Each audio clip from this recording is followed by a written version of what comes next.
fifth grade! So last week we talked about complete subjects and complete predicates, something that we had touched on a little bit last year, but I really wanted to get us back into so we can further break down sentences and structure. This week we're going to be looking at simple subjects and simple predicates. Again, something we touched on, but something I want to dig back into so we can build on it more with lessons to come. So, the complete subject we know is the complete section of the sentence that focuses on who or what the sentence is about, and then the complete predicate focuses on what the subject does or is.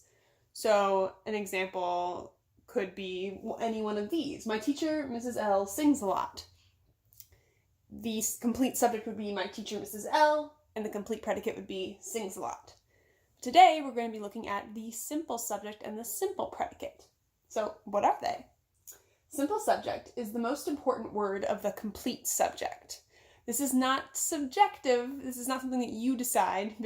Also, I apologize. I can't find my eraser. This is not something that you are deciding. This is something that you are looking at and seeing what the main word is. So I don't mean most important, like which one you like the best, but which one is exactly who or what the sentence is about. Simple predicate is the most important word in the complete predicate. So that's exactly what the subject does or is. So you're trying to get down to kind of the itty-gritty. If you had to cut out all the extra parts of the sentence, what are the two things that you would need to know who it's about and what they're doing? So let's practice with the first one. So I'm going to go through these here. This is not something that you have to write out, though if you would like to write them out and then practice along with me, it's something that could definitely help. What you're going to be doing after this is going on to do IXL GG3, which is the simple subject, simple predicate practice, and gain 100% proficiency. All right, let's look at the first one. My teacher, Mrs. L, sings a lot. So I already told you what the complete subject would be. It would be my teacher, Mrs. L, and then the complete predicate would be sings a lot. But if I'm going down to the itty-gritty, exactly who and exactly what are they doing? Exactly who would be Mrs. L. And then exactly what they're doing would be sings. So, simple subject, simple predicate. Now, if we were doing this ordinarily in class, we'd probably practice by first underlining the complete subject, double underline the complete predicate, and then circle to acknowledge each of the simple subject and simple predicate. Right now, I'm just going to circle and label each of the simple subject and simple predicate, just so we can see. That being said, one thing that sometimes helps is to make a dividing line so that in your mind you can kind of see each section. Your simple subject has to be part of the complete subject, and your simple predicate has to be part of the complete predicate. So if I drew my dividing line here, I would know that my simple subject needs to be from this side, and my simple predicate needs to be from this side. So let's try that with the second sentence. MJ cooks eggs each morning. Now, I know that this is about MJ, but I think that's the whole subject. So if this is the complete subject, you're going to find that sometimes the complete subject and the simple subject overlap entirely. This is both the simple subject and the complete subject because there is no other detail added onto that part of the sentence. If it had said, my husband MJ, then that would be the complete subject, and then MJ would be the simple subject. But as it is, the simple subject and complete is just MJ. So if I drew a dividing line, that would be here. That means my simple predicate needs to come from this part of the sentence. And what is the thing that he is doing? Exactly what he does. Or is. Here it is a does, and what he does is cooks. So, just like with the Mr. Morton song that you guys watched last week, we are kind of breaking it down, and you can even repeat just to kind of check to see that it works. So, Mr. Morton walked down the street. Mr. Morton walked. Mr. Morton talked to his cat. Mr. Morton talked. You're putting the subject and you're putting the simple predicate back together to kind of hear that, yes, this makes sense. This is the main who or what the sentence is about and exactly what they do or are. So, my teacher, Mrs. L, sings a lot. Mrs. L sings. MJ cooks eggs each morning. MJ cooks. Let's look at the next one. My sweet baby bear Colby is sleeping on my feet. which is true. He's here right now. I know he interrupted that last video a little bit, but I also know you guys like him, so I'd let him stay in. My sweet baby bear Colby is sleeping on my feet. Now, I know who it's about, but if I'm dividing up the two parts of the sentence, so I've got my sweet baby bear Colby, that's the complete subject. If I'm boiling it down, though, the simple subject would just be Colby. And the simple predicate, and this is something that people sometimes get confused with, would be is. Now, your mind would probably go automatically to the word sleeping, because that's the action that you recognize him as doing. But this is exactly what the subject does or is. If I could say, Colby sleeps on my feet, there, that's the simple predicate. Colby sleeps. But Colby is sleeping. It's the state of sleeping. It's what he is doing. And because it's worded this way, is the simple predicate, not sleeping. We'll practice that more. I know that one might seem a little confusing, but it's something to be careful of and to look out for. If I said, anything worth this. If I said someone is eating, is the simple predicate, because it's the state of doing something, and then eating is what that thing that they're doing is. So it's all about how it's worded. Make sure that you are careful of that. Though the same could be true if I said is in a different context. If I said, Mrs. Lombard is my teacher, well, there it's a little more obvious because there isn't another verb there to confuse you. The state of being a teacher is the action. Let's go on to the next one. A little easier. I miss being at St. Mary's. To be clear, we're still St. Mary's right now. I just miss being at the school.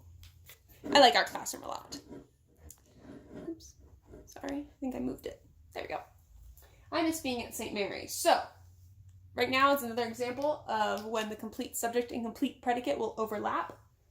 If I divided up the sentence, this is the complete subject, this is the complete predicate. So, simple subject is easy, just I. Simple predicate would be miss. I miss being at St. Mary's, I miss. My sweet baby bear Colby is sleeping, Colby is. All right, and let's look at the last one. Sometimes our class has Zoom calls together. Now, I threw a qualifier in the front, which is the word sometimes, which is just giving you a time when an action is happening. It is not itself is not, this is not the subject, this is not a predicate. It'll be part of the timing of the other stuff that happens, so it influences the sentence, but it would not be considered a simple subject or a simple predicate. But let's look at it. Sometimes our class has Zoom calls together. Well, the subject I'm going to say is our class. So we can divide up the sentence, putting a line there. So I'd say the word I could zoom in on for simple subject would be class. And then, like earlier, you might be tempted to say, oh, our class calls, because calls is a verb. But in this case, calls is a noun. It's a Zoom call that we have, action word being have. So, class has. Okay. So, breaking it down a little bit further. We've broken it down a little bit further. Let's look over it one more time. Oh. There we go. Simple subject is the most important word of the complete subject, which is exactly who or what. We have all this extra description in here. My sweet baby bear, Colby. Exactly who? Colby. Without all the extra description. Last week, I think I said, my neighbor Bill. Bill. So if I said, my neighbor Bill mows his lawn, Bill mows. Or, going back to Mr. Morton. Mr. Morton wrote Pearl a poem. Mr. Morton wrote. Pearl replied in the afternoon. Pearl replied. So sometimes there's more added on to the subject side, sometimes there's more added on to the predicate side, but the simple subject and simple predicate will stay the same in that sentence. We need to be able to identify which one each is. So, I don't know where it was. Oh yeah, exactly who or what, and exactly what the subject does or is You're just zooming in on each. When you are in IXL, you're going to be given sentences where you're identifying which word falls into those categories. So if I said to you, look at this sentence. What is the simple subject? Make sure first you're thinking, okay, who or what is it about? And then out of that section of complete subject, all the who or what, my sweet baby bear Colby, your brain might first be like, is it bear?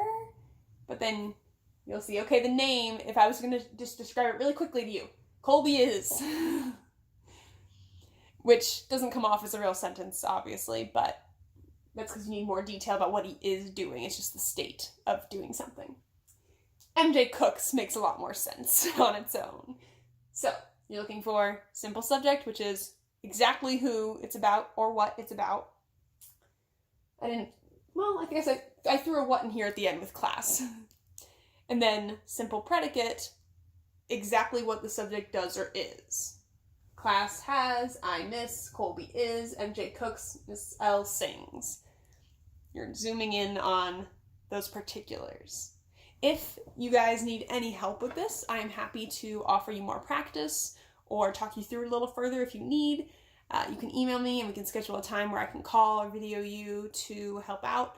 Otherwise, work through the IXL. It should be really good practice. It also helps if you get one wrong, click down to see why it's wrong. It'll give you a sense of maybe where you're making the errors. If you realize they're more on the predicate side, okay, then that's what you're going to be practicing and thinking about more. Exactly what the subject does or is, looking for the most important word, thinking about the verb in the sentence. And that'll give you kind of a good idea of what you need to work on moving forward. If you realize it's more on the subject side, well then focusing on who's it really about or what is it really about as you look at each sentence. So, I will get to see your practice and see how you guys do. Once again, reach out to me if you need help, and we will be moving forward a little bit next week as we dig into subjects and predicates in different types of sentences, which is where we get more into the 5th grade work. This is a lot of our review and practice building up a little bit more for our grammar. So, I love you guys, and I will talk to you later.